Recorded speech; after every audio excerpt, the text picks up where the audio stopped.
Well, first and foremost, the Biden administration needs to reach a consensus on its national interests, American national interests in the Persian Gulf, and how that links to its broader strategy elsewhere.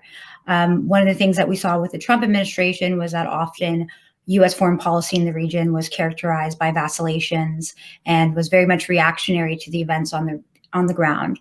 At the same time, we saw with the Trump administration a tendency to be beholden to the interests of local actors rather than asserting U.S. national interests. So I think that the Biden administration, especially with this calls for greater leadership and especially amidst the coronavirus, needs to kind of place the Middle East and place the Persian Gulf within its broader structural goals.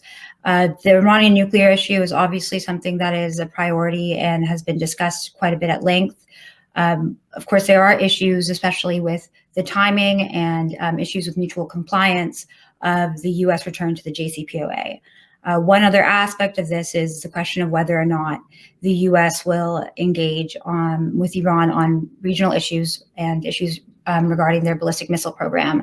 I think that the Biden administration should do more of a phased approach after everything settles with the JCPOA, and once that does settle, and engage with the Gulf actors as well, the GCC, also Iraq, on discussions with Iran and about Iranian activity in the region, and really ensure that in many ways our foreign policy is dictated by diplomacy and focusing on stability rather than promoting an arms race in the region and exacerbating the conflicts further.